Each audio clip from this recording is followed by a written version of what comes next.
Hello, Radhe Radhe, Shri शिवाय नमस्तुभ्यम।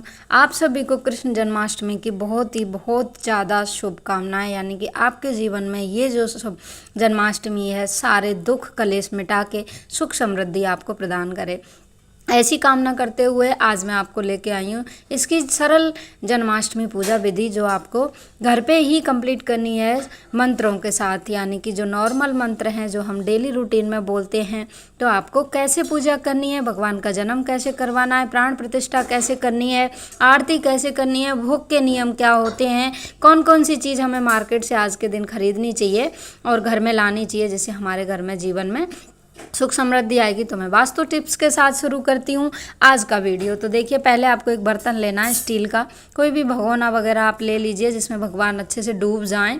किसी भी चीज़ में अगर हमें उनका जन्म करवाना है, तो प्राण प्रतिष्ठा की एक नॉर्मल सी विधि जो मैं आपको बताऊंगी, जो घर पे ही आपको संपूर्ण करनी है। अगर आप कोई ब्राह्मण नहीं बुला रहे हैं, क्योंकि ब्राह्मण का खर्च बहुत ज़्यादा हो जाता है, 1 लाख से 1.5 लाख के बीच में, तो हम नॉर्मली भगवान को घर पे ही कैसे प्राण प्रतिष्ठा कर सकते हैं।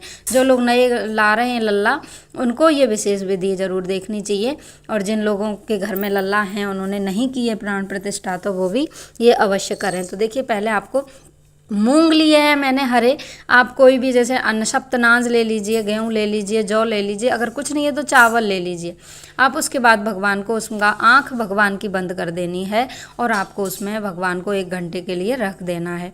ये प्रोसीजर आपको करना है जन्माष्टमी की सुबह। यानी कि आप 6 को मना रहे हैं या 7 को मना रहे हैं, अगर 6 को मना रहे हैं तो आप ये, अगर नहीं किया है तो आप शाम को भी कर सकते हैं, और अगर आप जैसे कि 7 साढ़े 7 बजे से ये प्रोसीजर शुरू कर सकते हैं, 12 बजे तक कंप्लीट हो जाएगा। अगर आपने सुबह करना है तो आप सुबह कर लीजिए, वैसे सुबह कर देना चाहिए प्राण प्रतिष्ठा। उसके बाद आप भगवान की जो अभिषेक है वो शाम को कर लीजिए। उसके बाद आपको फ्रूट्स में रखना है, आपको 1 घंटे फ्रूट्स में रखना है। कोई भी फ्रूट्स आप ले लीजिए, डलिया में ही आप रख दीजिए भगवान जी को, और जो भी आपके पास अवेलेबल है घर में। तो मैंने रखे हैं सेब, थोड़ी कचरी रखी है, कचरी और फ्रूट्स का बहुत ज़्यादा विशेष इसमें, और ये जो खीरा है इसका विशेष पूजा जो बताई गई है, इसमें शास्त्रों में भी बताया गया है। जो खीरा है उससे ही भगवान का जन्म हम करवाते हैं। उसके बाद आप रख दीजिए 1 घंटे के लिए इनको। उसके बाद आपको माला का जप करना है। देखिए, जन्माष्टमी है और भगवान कृष्ण को अति प्रिय है, तो भगवान कृष्ण को राधा नाम भी बहुत प्रिय है।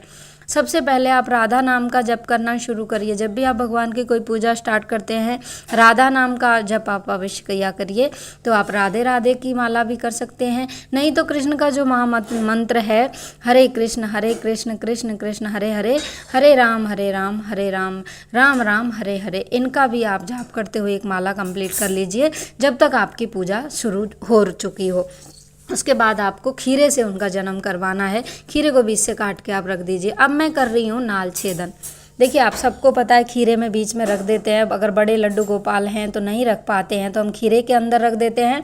अगर छोटे लड्डू गोपाल हैं तो उनको काट के अंदर रख देते हैं। तो आपको जैसा उचित लगे आप वैसा कर लीजिएगा। अगर उसके बाद हमें खीरे से भगवान का नाल छेदन करना है। 1 रुपया से उसका जो फ्रंट भाग होता है खीरे का, उसको कट करना है। एक भाग जो गाय को देना है ऊपर का, और नीचे का भाग है उसको प्रसाद के रूप में लेना। उसके बाद हमें भगवान गणेश का पूजन करना है। तो आप गणेश जी भगवान बिठा लिए, जैसे मैंने चौकी पे अभी करके बताया था। तो आपको गणपतये बोलते हुए, वक्रतुंड महाकाय सूर्यकोटि समप्रभ निर्विघ्नं कुर्मदेव सर्वकार्येषु सर्वदा बोलते हुए भगवान का आप पूजन कर दीजिए। धूप दीप से भगवान को वस्त्र अर्पित करके गणेश महाराज का पूजन कर लीजिए। उसके बाद आप भगवान का संकल्प ले लीजिए कि मैं पूरे दिन फलाहार करूंगा, पूरे दिन निर्जल व्रत करूंगा, या फिर फलाहार करूंगा, जैसे आप करते हैं, आपके यहाँ जैसा रिवाज है। आप उनका संकल्प लेके भगवान के चरणों में छोड़ दीजिए कि प्रभु मैं ये जो छोटी सी पूजा कर रहा हूँ उसको आप स्वीकार करें। उसके बाद आप पंचामृत से भगवान का अभिषेक करना शुरू करिए। तो आप अलग अलग तरीक़ा से करते हैं, जैसे अलग अलग चीज़ों से करते हैं, दूध, दही, शहद, बूरा, शक्कर, या फिर आप घी, जिससे नहीं तो आप एक साथ भी कर सकते हैं। उसके बाद आप जो जो चीज़ें समर्पित कर रहे हैं भगवान को, आप वो अर्पित करते हुए बोलते जाइए, दुग्धम समर्पयामि, चंदनम समर्पयामि, और धूपम समर्पयामि, आप घृत समर्पयामि, शक्रम समर्पयामि, मिष्टान समर्पयामि, जो भी चीज़ें हैं आप समर्पित करते जा रहे हैं उनका नाम ले लेके समर्पयामि समर्पयामि बोलते जाइए, यानी कि समर्पित कर दीजिए भगवान को। भाव अपने मन में रखिए। उसके बाद आपको क्या करना है, मंत्र जाप लगातार मन के मन अंदर करते रहना है। आपका कोई भी अगर आपको मंत्र नहीं आ रहा है पूरा, तो ओम नमो भगवते वासुदेवाय, ओम नमो भगवते वासुदेवाय नमो का जाप करते रहिए। अगर नहीं है तो आप राधा राधा राधा राधा राधा राधा, अगर नहीं है तो जय श्री कृष्ण जय श्री कृष्ण जय श्री कृष्ण का जाप आप करते रहिए।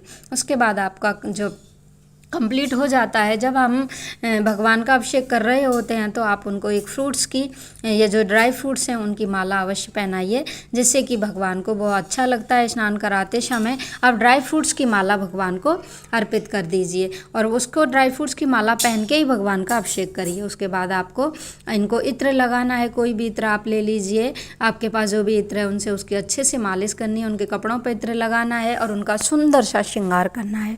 आज के दिन जो विशेष होता है वो होता है सुंदर सा श्रृंगार, यानी कि आप श्रृंगार अवश्य करें, नए वस्त्र भगवान को अर्पित करें, अब नया श्रृंगार का सामान उनको अर्पित करें, उनका सुंदर सा श्रृंगार करें कि उनको देखते ही मन मोहित हो जाए। क्योंकि बांके बिहारी मंदिर आपने देखा है, जो भक्त उनको देख लेता है ना एक बार, वापस कभी पीछे मुड़ के नहीं देखता, बस फिर भगवान को ही देखते रह जाता है। वैसे ही आप ऐसे मंत्रमुग्ध हो जाइए भगवान की पूजा में, उस दिन ऐसा श्रृंगार करिए कि आप बस अपने लल्ला को देखते ही रह जाओ, भक्ति में डूब जाइए। उनको चंदन लगाइए, गोपी चंदन से आप उनका अच्छे से तिलक करिए और उनका जो श्रृंगार आपने मार्केट से करवाया है अगर वो परिपूर्ण नहीं है वो भी करिए। उसके बाद उन्हें शीशा दिखाइए और उनका सुंदर सा श्रृंगार करके उन्हें झूले पे विराजमान कर दीजिए।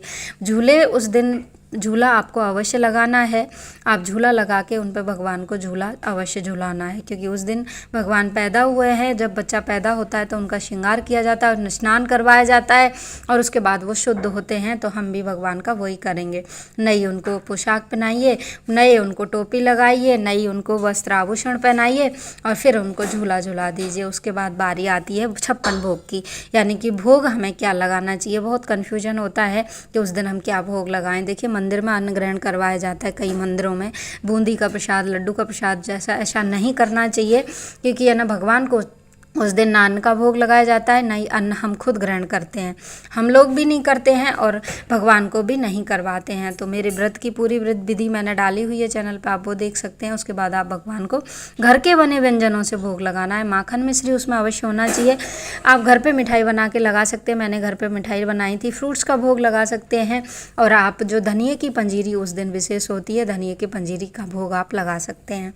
उसके बाद आप जल से 3 बार आचमन भगवान को करवा दीजिए और भगवान को जल अर्पित कर दीजिए। उसके बाद आचमन होने के बाद भगवान को आप छोटे छोटे जो खिलौने होते हैं जो हम मार्केट से भगवान को अवश्य लेके आने चाहिए, जिससे कि हमारे भगवान जो है ना छोटे छोटे खिलौने देख के खुश हो जाते हैं।